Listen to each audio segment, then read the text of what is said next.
happened? Iyak ka na. Kumaiyak. Okay na. Ay.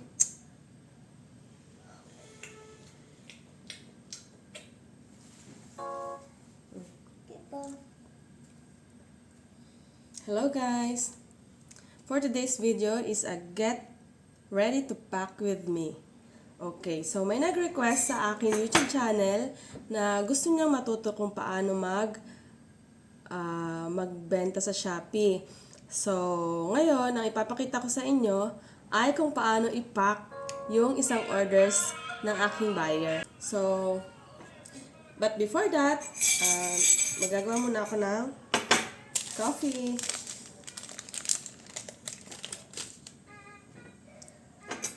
So, kung di rin lang ganito kalaki ang tasa ninyo sa pagkakape, ay salamat na lang sa lahat. Shout out sa nagbigay ng aking tasa. Starbucks pa yan, guys. And ito ang aking coffee ay Sunmade Coffee Original na binili ko sa Shopee. Mainit na ang tubig. So, malaki lang ang tasa ko pero hindi ko naman siya pupunuin.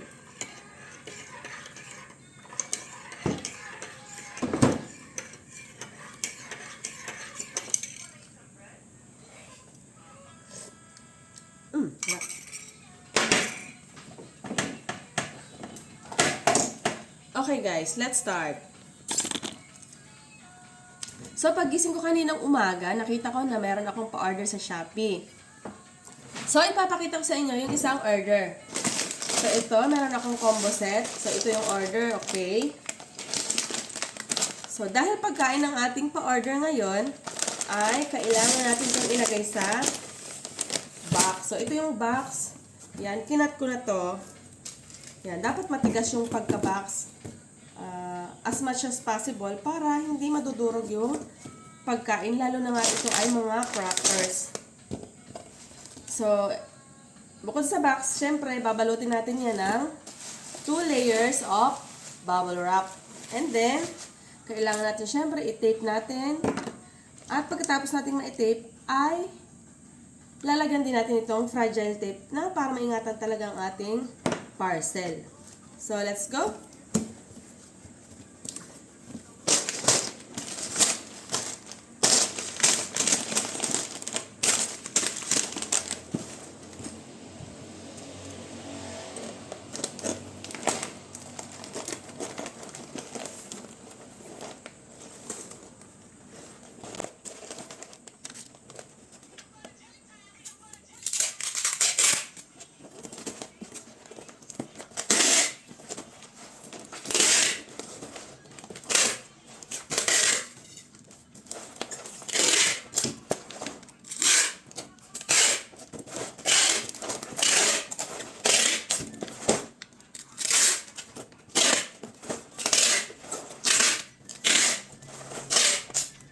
Ayan.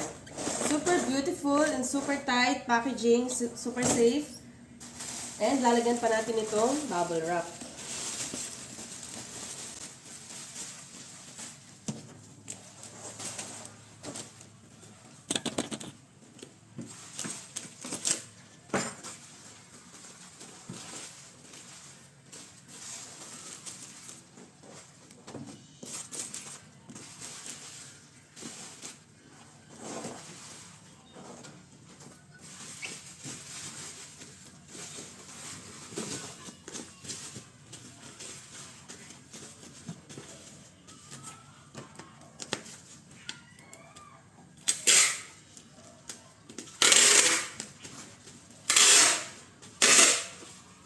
Yan.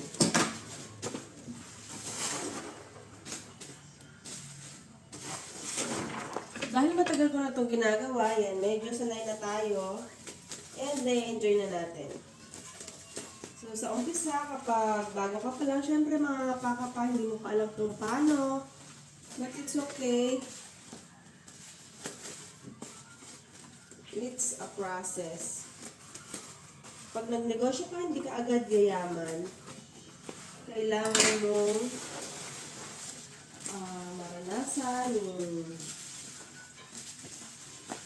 mistakes. Merong minsan malulugi ka.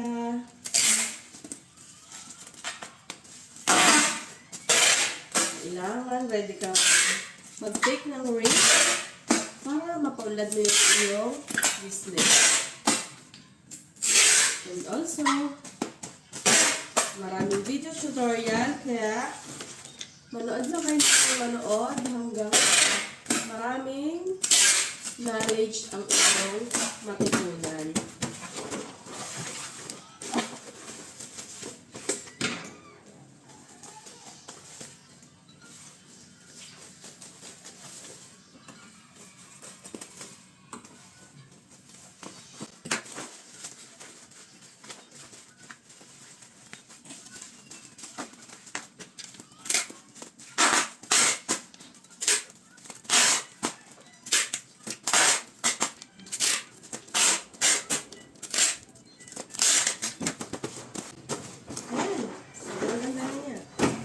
Then, lalagyan natin ito tape na to, fragile tape.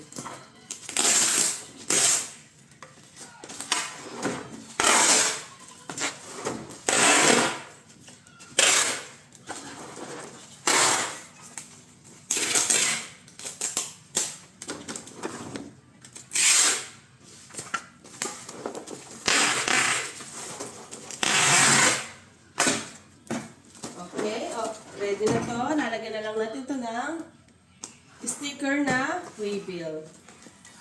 So, let's print naman.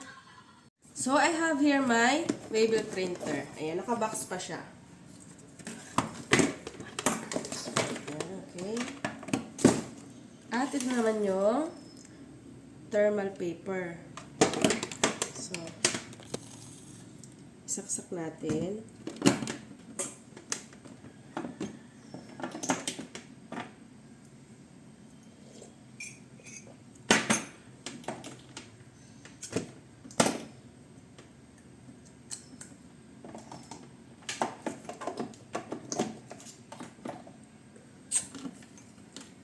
Yan, okay. Tapos, maglalagay tayo ng paper.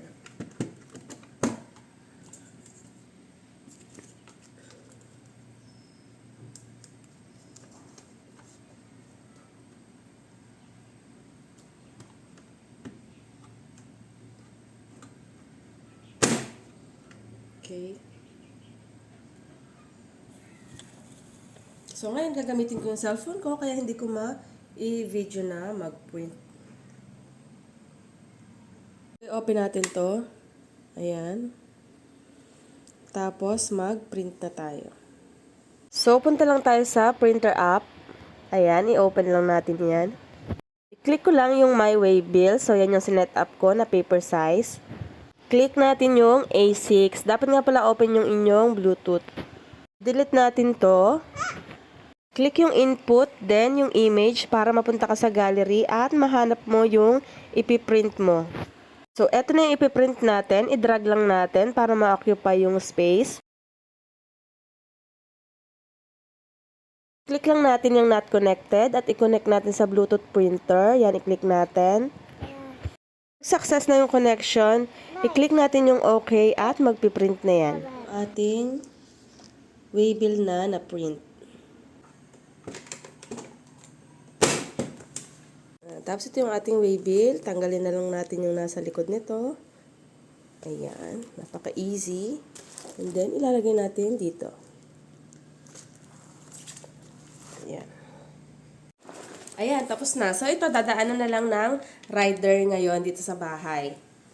So, sa mga followers ko na nanonood ng video na to, may chance kayo na manalo ng ganitong combo set na magmumula sa akin. Basta, i-share nyo lang video na to at mag-comment na rin kayo. Yun lang for today's video. Bye!